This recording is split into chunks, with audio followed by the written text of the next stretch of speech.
Hello everyone, welcome to Ninestar Academy. Finally IPU counselling का जो sport round 2 होने वाला है उसका शेड्यूल आप लोगों के सामने आ चुका है। और यहाँ पे ऐसा नहीं कि ओनली बीटेक वाले बच्चों के लिए है, जितने भी बच्चे हैं चाहे बीसीए वाले हों, बीबीए वाले हों, बीएड वाले हों, ठीक है। सभी बच्चों का जो भी शेड्यूल है वो रिलीज हो चुका है। अब क्या प्रॉपर डेट आप लोगों के लिए रहने वाली है, रजिस्ट्रेशन कब करना है, सीट एक्सेप्टेंस फी आपको कब पे करना होगा, उसके बाद आपने चॉइस फिलिंग कब करनी है, ठीक है। तो यहाँ पे आप लोगों को पता होगा, हर एक चीज यहाँ पे स्टार्टिंग से हो रही होगी, क्योंकि ये ऑनलाइन होने जा रहा है। तो ऑनलाइन में आपका रजिस्ट्रेशन होगा, चॉइस फिलिंग होगी, अलॉटमेंट आएगा, देन जिन बच्चों को फर्स्ट टाइम सीट अलॉट होगा वो बाकी चीजें हो रही होंगी। उसके अलावा ठीक है, हम लोग यहाँ पे बात करेंगे कौन कौन बच्चे यहाँ पे एलिजिबल हैं, ठीक है। क्या क्राइटेरिया रहने वाला है कि कौन कौन बच्चे यहाँ पे इसमें पार्टिसिपेट कर पाएंगे और कितना अमाउंट आपको यहाँ पे पे करना पड़ेगा, ठीक है। ये सारी चीजें स्टेप बाय स्टेप हम यहाँ पे जान रहे होंगे। पूरा शेड्यूल हम यहाँ पे रजिस्ट्रेशन से लेके लास्ट अलॉटमेंट तक, और अपना जो रिपोर्टिंग होगा, ठीक है। रिफंड पॉलिसी क्या रहने वाला है, कौन कौन बच्चों को यहाँ पे रिफंड मिल रहा होगा और कितने बच्चे ऐसे हैं जिनको कोई भी रिफंड यहाँ पे देखने को नहीं मिलेगा, ठीक है। तो सबसे पहले हम बात कर लेते हैं यहाँ पे जो एलिजिबिलिटी क्राइटेरिया है उसके लिए हम बात कर लेंगे कौन कौन बच्चा इसके लिए एलिजिबल है, who are eligible for sport round 2 online counselling, ठीक है। तो यहाँ पे देखिए, all the candidate are irrespective of their status of admission. देखिए, चाहे आपका स्टेटस कोई भी रहा हो, आप एडमिटेड हो, नो, ठीक है, एडमिटेड हो, नॉट एडमिटेड हो, कोई भी स्टेटस आपका हो, आप यहाँ पे एलिजिबल हो, हर एक बच्चा एलिजिबल है। सिर्फ कंडीशन ये है कि आप लोगों को जो एडमिशन है, यानी कि मैनेजमेंट कोटा के थ्रू आपका सीट कोई भी यहाँ पे नहीं मिला हो, और उसके अलावा जो भी बेसिक एलिजिबिलिटी क्राइटेरिया होता है वो आपका फुलफिल होना चाहिए। लाइक आपका 12th में 55% इन्होंने मांगा हुआ है, वो कंप्लीट होना चाहिए। जेई मेंस आपका 2024 में होना चाहिए, ठीक है। ये कुछ कंडीशंस हैं। इसके अलावा जितने भी बच्चे हैं, आपको चाहे सीट मिला हो, नहीं मिला हो, आपने विड्रॉल कर लिया हो, आपका सीट कैंसिल हो गया हो, आपने यहाँ पे रिपोर्टिंग किया हो, नहीं किया हो, कुछ भी मैटर नहीं करता है। आपके पास 2024 का admit card, sorry, score card है जेई मेंस का, और आपका 12th में 55 या उससे एबव है, तो आप यहाँ पे पार्टिसिपेट कर सकते हो। फिर चाहे आपके साथ प्रीवियस में कुछ भी हुआ हो, आईपीयू की वेबसाइट पर सीट अलॉटमेंट हुआ नहीं हुआ, वो कोई भी चीजें यहाँ पे मैटर नहीं करेंगी। जो बच्चे एलिजिबल नहीं हो सकते वो सिर्फ वही है जिनको मैनेजमेंट कोटा से सीट मिला है और जो इसकी जो भी कंडीशन है उसको फुलफिल नहीं करते हैं, ठीक है। तो ये हो गया। उसके बाद अब इसका पूरा प्रोसेस क्या रहने वाला है। सबसे पहले आपको रजिस्ट्रेशन करना होगा, चाहे आपने रजिस्ट्रेशन पहले से कर रखा हो या नहीं किया हो, आप लोगों को यहाँ पे रजिस्ट्रेशन करना पड़ेगा। अब रजिस्ट्रेशन का फीस कितना रहने वाला है उसके लिए भी मैं आपको बताने वाला हूँ। प्रॉपर जो भी यहाँ पे शेड्यूल दिया हुआ है उसके अकॉर्डिंग हम बात करेंगे, लेकिन उससे पहले कुछ पॉइंट्स हैं वो आप लोग यहाँ पे देख लीजिए, जो कि काफी ज्यादा इंपॉर्टेंट आप लोगों के लिए रहने वाले हैं। देखिए, यहाँ पे ये चीजें देख सकते हो, all the already registered candidate are registering a fresh will be allotted in login after accepting the terms and condition of spot round 2 online counselling. सबसे पहले तो आप लोगों को यहाँ पे जो भी चॉइस फिलिंग है वो फ्रेश करनी होगी। कुछ बच्चे होंगे जिन्होंने लाइक राउंड 1 में चॉइस फिलिंग किया होगा, या जो उनका प्रीवियस वाले जो भी स्लाइडिंग में या किसी में भी उन्होंने चॉइस फिलिंग किया है, तो वो चॉइस फिलिंग यहाँ पे नहीं माना जाएगा, आपको फ्रेश चॉइस फिलिंग करना होगा। आप ये पॉइंट यहाँ पे देख सकते हो।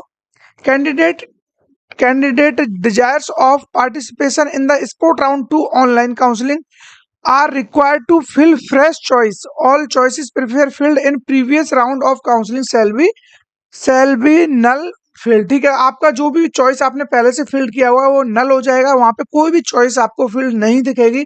जो भी करना है आपको फ्रेश चॉइस फिलिंग यहाँ पे करनी होगी। अब यहाँ पे कुछ इंपॉर्टेंट पॉइंट्स हैं, ये आपको पता होना चाहिए। देखिए, ये फोर्थ पॉइंट आप यहाँ पे देख रहे होंगे, the candidate who have reported their respective school of studies college institute after seat allocation up to sliding round and sport round 1। जिन बच्चों को भी राउंड 1 जो भी स्पेशल स्पोर्ट राउंड इनका हुआ है, फर्स्ट राउंड तक भी या स्लाइडिंग में जितने भी बच्चों को कोई भी सीट अलॉट हुआ है और वो अपना रिपोर्टिंग वगैरह सब कुछ करा के आ चुके हैं, ठीक है, और वो यहाँ पे पार्टिसिपेट करने जा रहे हैं, तो ये आप मान के चलना, अगर जो आपको यहाँ पे कोई भी सीट अलॉटमेंट नहीं हो रहा है तो आपका प्रीवियस वाला सीट रिटेन रहेगा। वो सीट आपका कहीं नहीं जाने वाला है, वो एज ए बैकअप आपके पास बना रहेगा, ठीक है। उसके बाद कुछ बच्चे होंगे लाइक जिनका यहाँ पे यानी कि the candidate who have reported eight there respective school या यूनिवर्सिटीज, वो अपना जो भी रिपोर्टिंग वगैरह कर चुके हैं और उन्हें राउंड 2 में कोई भी न्यू अलॉटमेंट हो जाता है, ठीक है। आप लोगों को देखिए, ये पॉइंट इधर से जो मैंने ये एरो बनाया हुआ है, ये फिफ्थ वाला पॉइंट, यहाँ से आप लोगों का डायरेक्ट फिर इधर आ जाना है। ये बीच में जो इंपॉर्टेंट नोट्स लिखा हुआ है ये इससे डिफरेंट है, इसको आप इसमें कंसीडर मत करना, ठीक है। तो इसके बाद आप लोगों को जो भी बच्चों को यहाँ पे सीट अलॉटमेंट हुआ है उनका तो प्रीवियस वाला सीट यहाँ पे चला जाएगा और जो न्यू सीट अलॉटेड हुआ है इसके लिए आपको फिर से रिपोर्टिंग के लिए जाना होगा। और जब आप रिपोर्टिंग के लिए जाओगे यहाँ पे आपको 5000 रुपीज अपग्रेडेशन का यहाँ पे पे करना होगा एक्स्ट्रा। ठीक है, ये चीज आप लोग याद रखना। उसके बाद हमारा जो भी शेड्यूल है वो हमारे लिए सबसे ज्यादा इंपॉर्टेंट है, उसके लिए हम बात कर लेते हैं। ये है उन बच्चों के लिए जो लेटरल एंट्री के थ्रू एडमिशन ले रहे हैं बीटेक में, सीईटी प्रोग्राम के थ्रू। इनके लिए हम बात नहीं कर रहे हैं, हालांकि डेट सबके लिए सेम रहेगा, चाहे लेटरल एंट्री से जा रहे हो आप या फिर ओनली बीटेक से जा रहे हो। ठीक है, फ्रेश बीटेक में जा रहे हो तब भी आप लोगों के लिए डेट सेम रहने वाला है। अभी मैं दिखा देता हूँ, देखिए ये जो डेट रहेगा 14 to 19 रहेगा आप लोगों का रजिस्ट्रेशन का। और रजिस्ट्रेशन कौन कौन बच्चा यहाँ पे कर सकता है, ठीक है, और रजिस्ट्रेशन करते समय कितना अमाउंट आपको पे करना होगा। देखिए ये हो गया आपका नेशनल लेवल टेस्ट, जितने भी आप लोगों ने जेई मेंस या कोई भी नेशनल लेवल टेस्ट दिया है उसके बेस पे जितने भी बच्चे बीटेक में एनरोल होने जा रहे हैं उनके लिए ये पूरा शेड्यूल रहने वाला है। अब इसमें लाइक कुछ पॉइंट इस तरीके से होंगे। फर्स्ट पॉइंट आप देख सकते हो यहाँ पे कुछ बच्चे हैं, in respect of candidate who have not filled online application form GGSIPU earlier as per notification या नोटिफाइड डेट्स। जिन बच्चों ने अभी तक कोई भी रजिस्ट्रेशन नहीं किया है जीजीएसआईपी की वेबसाइट पर, उन बच्चों के लिए देखिए यहाँ पे सिंपल स्टेप्स है, क्या एक्टिविटी उन्हें करना होगा।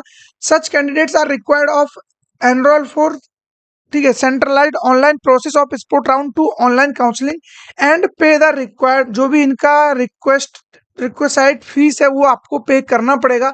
अब वो कितना अमाउंट रहने वाला है, सबसे पहले जितने भी बच्चों ने यहाँ पे रजिस्ट्रेशन किया होगा उन सभी को पता होगा। आप लोगों ने यहाँ पे 1500 रुपीज पे किया होगा, ठीक है। 1500 रुपये आप लोगों ने फर्स्ट टाइम यहाँ पे पे किया होगा, जो कि आपका यहाँ पे रजिस्ट्रेशन का फीस रहता है। उसके बाद आप लोगों ने 1000 रुपीज यहाँ पे अगेन पे किया होगा, जो पार्टिसिपेशन फी होता है। देन आपका जो स्पोर्ट राउंड का फी होता है वो 500 रुपीज। तो जो बच्चे बिल्कुल फ्रेश आ रहे होंगे उनको ये तीनों अमाउंट यहाँ पे पे करने रहेंगे। और वो किस तरीके से करने वो आप यहाँ पे देख सकते हो। देखिए रुपये 1500 रुपीज ये हो गया आपका रजिस्ट्रेशन का, जो कि नॉन रिफंडेबल है। यहाँ पे तीनों अमाउंट नॉन रिफंडेबल आपके रहने वाले हैं। अब यहाँ पे देखिए सेकंड आपका 1000 रहेगा, उसके बाद आप लोगों का थर्ड रहेगा 500 रुपीज, जो कि आपका स्पोर्ट राउंड 2 का रजिस्ट्रेशन फी रहेगा। 1000 आपका हो गया काउंसलिंग पार्टिसिपेशन फी, 1500 रुपीज हो गया आपका ऑनलाइन रजिस्ट्रेशन फी। तो ये तीन अमाउंट आपको पे करना होगा जिन बच्चों ने अभी तक कोई भी रजिस्ट्रेशन यहाँ पे नहीं किया है, बिल्कुल फ्रेश कैंडिडेट है।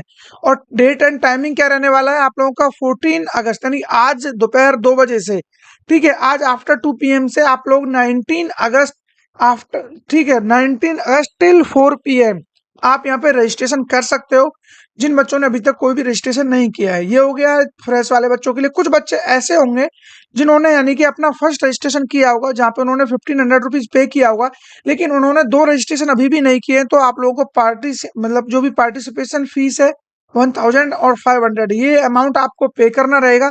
डेट एंड टाइम सेम रहने वाला है, कोई चेंजेस नहीं रहेगा। उसके बाद कुछ बच्चे ऐसे होंगे जिन्होंने 1500 रुपीज भी पे किया होगा और 1000 रुपीज भी पे किया होगा, यानी कि इसका मतलब उन्होंने रजिस्ट्रेशन भी किया था ऑनलाइन रजिस्ट्रेशन और उन्होंने पार्टिसिपेशन फी भी पे किया है। लाइक वो अपना नॉर्मल राउंड में पार्टिसिपेट किया है, लेकिन उन्होंने स्पोर्ट राउंड 1 में पार्टिसिपेट नहीं किया, इसीलिए उन्होंने 500 रुपीज अपना अभी तक पे नहीं किया है। तो उन बच्चों को सिर्फ यहाँ पे 500 रुपीज पे करना रहेगा और इजीली वो बच्चे यहाँ पे चले जाएंगे। डेट एंड टाइम सबका सेम रहेगा। अब कुछ बच्चे ऐसे होंगे जिन्होंने सारे पेमेंट यहाँ पे किए हुए हैं, उन्होंने 1500 रुपीज भी दिया है, 1000 रुपीज भी दिया है, 500 रुपीज भी दिया है। तो उन्हें राउंड 2 में फर्दर कोई भी पेमेंट करने की आवश्यकता नहीं है। आपको कोई भी नीड नहीं है कि आप यहाँ पे 500 रुपीज अगेन पे करोगे। नॉर्मली आप लोगों को जस्ट रजिस्ट्रेशन करना है और अपना चॉइस फिलिंग स्टार्ट कर देना है। डेट एंड टाइम आपके लिए भी सेम रहेगा। अब डायरेक्ट आप लोगों को चॉइस फिलिंग करना होगा तो हम सीधे चॉइस फिलिंग पर ही चलते हैं। चॉइस फिलिंग का जो भी डेट एंड टाइम रहेगा वो भी आप लोगों के लिए फिक्स है, उसमें कोई भी चेंजेस नहीं है। 14 to 19 आप लोगों का देर, इसमें चेंज इतना है सिर्फ आप रात के 12 बजे तक अपना चॉइस फिलिंग कर सकते हो, कोई भी प्रॉब्लम नहीं है। अब जब चॉइस फिलिंग आपका हो जाएगा, सब कुछ ओके हो जाएगा 19 तक, देन आपको 20 to 21 में आप लोगों को यहाँ पे जो भी आपका अलॉटमेंट है राउंड 2 का वो देखने को मिल जाएगा। अब 20 और 21 यहाँ पे लिखा हुआ है, लेकिन आप मान के चलिए 21 या 22 तक भी ये जा सकता है। इनका जो भी शेड्यूल होता है उसके अकॉर्डिंग चीजें नहीं हो रही होती हैं, इनका 1 से 2 दिन तक डिले हो जाता है और कभी कभी आपको टाइम पे भी चीजें देखने को मिल जाती हैं। ठीक है, उसके बाद अब आप लोगों के लिए और क्या चीजें इंपॉर्टेंट रहने वाली हैं यहाँ पे।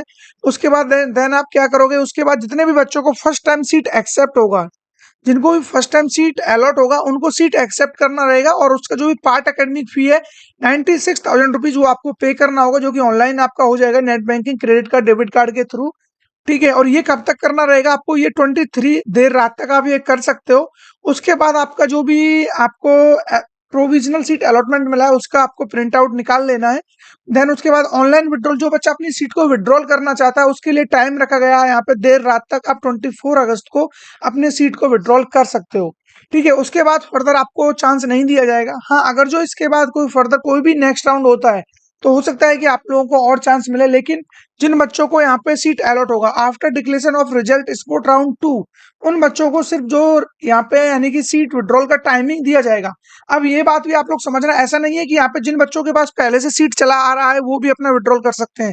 सिर्फ वही बच्चे यहाँ पे ऑनलाइन विड्रॉल करेंगे जिनको फर्स्ट टाइम यहाँ पे सीट अलॉट हुआ है। अब जिनको विड्रॉल करना था प्रीवियस राउंड में, उनका जो डेट एंड टाइमिंग था वो उसी टाइम पे आप लोगों को दिया गया था, उसी शेड्यूल के अकॉर्डिंग आप लोगों को यहाँ पे विड्रॉल करना था।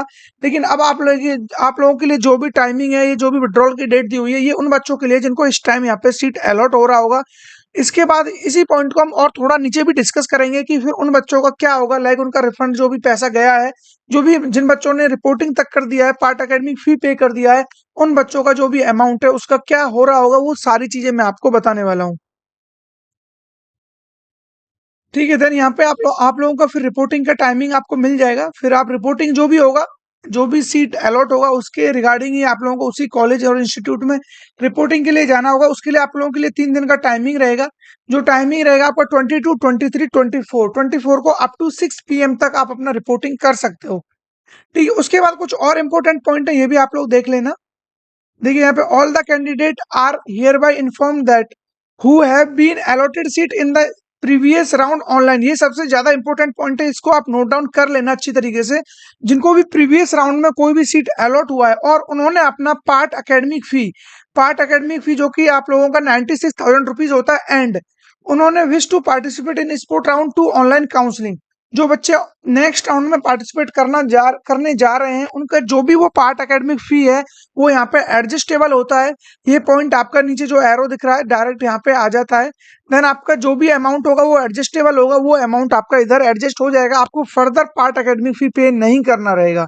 ये चीज आप लोगों को याद रखना। लेकिन एक अमाउंट आपको देना रहेगा, वो है 5,000 रुपीज। जिन बच्चों को यहाँ पे सीट अपग्रेड होगा, लाइक उनको दूसरे कॉलेज में कोई भी सीट मिला है और या फिर उसी कॉलेज में उनका सीट अपग्रेड हुआ है, तो उन्हें 5,000 रुपीज एक्स्ट्रा पे करना होगा, जो कि उनका यहाँ पे एडिशनल अमाउंट होता है। Need to pay again additional amount of 5,000 rupees upgradation fee. ठीक है? ये आपको पे करना रहेगा, इसके अलावा आपको कोई भी अमाउंट वहां पे नहीं देना है। देन उसके बाद आपके कुछ जनरल इंस्ट्रक्शंस हैं, वो आप यहाँ पे एक बार देख लीजिए। और एक पॉइंट आप ये भी देख लो, ये भी काफी ज्यादा इंपॉर्टेंट है आप लोगों के लिए। The upgradation candidate have to pay the balance amount fee at the newly allotted college university school at the balance fee paid by such candidate in their previously allotted college, या मतलब previously जो भी आपको college मिला है या university मिला है उसमें आप लोगों ने सारी चीजें की हुई है। बैलेंस फी भी आपने पे किया हुआ है, आप लोगों ने वहाँ पे जो भी पार्ट एकेडमिक फी है वो सारी चीजें आप लोगों ने दी हुई है। The balance fee paid by such candidate in their previously allotted college या जो भी इंस्टीट्यूट है shall be refunded to them by the respected college institute with immediate effect. आप लोगों ने जो भी वहां पे दिया हुआ है वो आपका एज ए रिफंड आपको मिल जाएगा। लेकिन रिफंड किन बच्चों को मिलेगा वो चीजें भी आप लोग देख लीजिए। यहाँ पे एक पॉइंट इन्होंने जनरल इंस्ट्रक्शन में दिया हुआ है। एक चीज तो ये देख लीजिए कि इस बार उन बच्चों को ज्यादा नुकसान होने वाला जो कि आउटसाइड दिल्ली से हैं, और लाइक उनका कैटेगरी यहाँ पे जनरल, ईडब्ल्यूएस, ओबीसी, क्योंकि इन बच्चों को यहाँ पे खास रिजर्वेशन नहीं मिलता आईपीयू में, आप लोगों को ये ऑलरेडी पता है। और इस बार जो भी चीजें होंगी अब ये अगेन फिर से रिजर्व कैटेगरी के थ्रू होने जा रही है। यहाँ पे जो भी आपका मेरिट लिस्ट रहता था ऑल इंडिया रैंक के अकॉर्डिंग, वो चीजें नहीं देखी जाएंगी, क्योंकि ये कैटेगरी बेस्ड पे होगा, ऑनलाइन है तो यहाँ पे सारी चीजें देखी जाएंगी। जब आपका ये ऑफलाइन होना जा रहा था तो वहां पे क्लियरली मेंशन था कि आपकी जो भी चीजें मेरिट लिस्ट के बेस पे होंगी, तो वहां पे बच्चों को लाइक काफी ज्यादा बेनिफिट था। अब चीजें काफी बदल गई हैं, इन्होंने ये पॉइंट क्लियरली मेंशन कर दिया है। तो इस वजह से जो आउटसाइड दिल्ली वाले बच्चे हैं, जनरल, ईडब्ल्यूएस, ओबीसी, उन बच्चों को काफी ज्यादा नुकसान यहाँ पे होने वाला है। ये चीज फैक्ट है, इसमें कोई भी ऐसा मतलब चेंजेस नहीं है। एक और पॉइंट आप देख लो, in case of refund of withdrawal of admission amount after deduction will be refunded to the candidate in the bank details. आप लोगों ने जो भी वहां पे लाइक रजिस्ट्रेशन किया था, बैंक का चेकबुक, पासबुक जो भी डाला था, उसी जो भी आपका बैंक डिटेल्स है वहीं आपका जो पैसा रिफंड आएगा। फर्दर आप चाहते हो कि मुझे अपनी डिटेल्स चेंज करानी है, बैंक अकाउंट चेंज करना है, वो सब कुछ अब पॉसिबल नहीं है। जो भी डिटेल्स आपने दी थी पैसा वहीं पे आपका रिफंड आएगा। ये कुछ डॉक्यूमेंट्स हैं जो कि आप लोगों को लेके जाने होंगे ये आपका रिपोर्टिंग टाइम पे। The following documents are required at the time of reporting to the allotted institute. इसमें से आपके 4 पासपोर्ट साइज फोटो हो गए, ठीक है। और उसके अलावा आपका जो भी आप लोगों ने नेशनल लेवल टेस्ट एग्जाम दिया है या फिर आपका सीईटी का रैंक स्कोर कार्ड है, वो सभी आपको लेके जाना होगा। इसके अलावा डेट ऑफ बर्थ के लिए आप कोई भी एक डॉक्यूमेंट्स लेके जा सकते हो, आधार कार्ड या 10th की मार्कशीट लेके जा सकते हो। मार्कशीट आपको दोनों लेके जानी होंगी। उसके अलावा आप लोगों को जो भी डॉक्यूमेंट्स लेके जा रहे हो लाइक वो आपका ओरिजिनल भी होना चाहिए और उसके साथ एक अटेस्टेड फोटोग्राफ भी होना चाहिए, यानी कि उसका जेरोक्स भी होना चाहिए। आपने कोई भी डिस्टेंस से कोर्स किया है उसका भी आपके पास सर्टिफिकेट होना चाहिए। देन आपका फिजिकल फिटनेस होना चाहिए। ऑनलाइन रजिस्ट्रेशन फॉर्म जो आपने फिल किया था आईपीयू की वेबसाइट पे वो होना चाहिए, ठीक है। उसके अलावा जो भी आपकी रिवाइज जो भी रिजर्व कैटेगरी है उसका सर्टिफिकेट होना चाहिए और ये सभी बच्चों को लेके जाना होगा। देन आपके जो भी कैरेक्टर सर्टिफिकेट है उसके अलावा लास्ट आपका जो भी proof of part academic fees जो 96,000 रुपीज आपने पे किया है उसका स्लिप आपको लेके जाना पड़ेगा। अगेन कुछ इंपॉर्टेंट नोट्स यहाँ पे दिए हुए हैं। इनमें से जो काम का अपना पॉइंट है वो है एफ वाला पॉइंट। ये सबसे ज्यादा इंपॉर्टेंट है। इसके लिए आप लोगों को यानी कि कॉलेज तक भी जाना पड़ सकता है। देखिए affiliated college institute GGSIPU the balance amount of fee as paid by candidate at the applied of, ठीक है, विड्रॉल ऑफ एडमिशन। देखिए ये यहाँ पे क्लियरली मेंशन किया हुआ है जिन बच्चों को कोई भी सीट अलॉट हुआ है और उन्होंने बैलेंस फी अपना अमाउंट जो भी था वो उन्होंने पे किया है, time of reporting to be refunded at the candidate of production online withdrawal slip. जो भी आप लोगों की विड्रॉल स्लिप होती है उसके बेस पर ही आपका जो भी बैलेंस फी है वो आपको रिफंड होगा। तो ये पॉइंट आप लोगों के लिए काफी ज्यादा इंपॉर्टेंट हो जाता है क्योंकि कुछ बच्चे होंगे लाइक जिन्होंने अपनी सीट को विड्रॉल ही नहीं किया है और वो नेक्स्ट राउंड इस तरीके से चले आ रहे हैं और उनको वो सीट चाहिए भी नहीं। अगर जो आपको सीट नहीं चाहिए तो सिंपल प्रोसेस है, आप वेबसाइट पे जाइए, वहां जाकर के अपनी सीट को विड्रॉल करिए और सीट विड्रॉल करने के बाद जो भी आपको स्लिप मिलेगा उस स्लिप के थ्रू ही आपका जो भी बैलेंस फी है वो आपको रिफंड किया जाएगा, ठीक है। ये पूरा प्रोसेस था, ये पूरा आपका शेड्यूल था आईपीयू काउंसलिंग का। इसके अलावा हो सकता है कुछ पॉइंट्स हो जो यहाँ पे मेंशन नहीं हो और आपके मन में वो क्वेश्चन आ रहे हो तो उनको भी आप अपना यहाँ पे पुट कर सकते हो, ठीक है। उनका भी आपको आंसर किया जा रहा होगा और उसके लिए कमेंट बॉक्स आपके लिए हमेशा ओपन रहता है। यहाँ पे अपनी जितनी भी क्वेरीज है उनको आप पूछ सकते हो। इसके अलावा हमारा 9 स्टार अकेडमी का काउंसलिंग सपोर्ट है, यदि आप उसमें एनरोल होते हो तो डेफिनेटली आपको काफी ज्यादा बेनिफिट यहाँ पे मिल रहा होगा क्योंकि यहाँ पे हम लोग ऑल काउंसलिंग्स को कवर कर रहे होते हैं। अब आपके पास ज्यादा टाइम नहीं बचा हुआ है, ऑलमोस्ट सभी का स्पोर्ट राउंड चल रहा है, तो जितना जल्द हो सके आप लोग इसमें एनरोल हो जाइए ताकि आपको भी यहाँ पे बेनिफिट मिल सके क्योंकि आज से अपना चॉइस फिलिंग वगैरह स्टार्ट हो जाएगा तो इसमें आपकी प्रॉपर हेल्प की जा रही होगी। जो इसके फीचर्स रहने वाले हैं लाइक उसमें चॉइस फिलिंग हुआ, रजिस्ट्रेशन हुआ, स्पेशल स्पोर्ट राउंड हुआ, जो भी चीजें हैं सब कुछ यहाँ पे कवर कराया जा रहा होगा, ठीक है। जिन बच्चों को अभी तक उनकी रैंक के अकॉर्डिंग बेस्ट कॉलेज नहीं मिल पाया है तो उनके लिए काफी ज्यादा बेनिफिशियरी होने वाला है। और यहाँ पे जो भी हमारा व्हाट्सअप नंबर आपको डिस्प्ले हो रहा होगा, यहाँ पे आपने जो भी प्रॉब्लम्स हैं लाइक आपको जो भी हमारा काउंसलिंग सपोर्ट है इसमें एनरोल करने में कोई भी प्रॉब्लम आ रहा है तो वहाँ पे भी आप कांटेक्ट करके उनको रिजॉल्व करा सकते हो, ठीक है। तो फिर मिलेंगे ऐसे किसी इंटरेस्टिंग टॉपिक के साथ, तब तक बने रहिए हमारे साथ।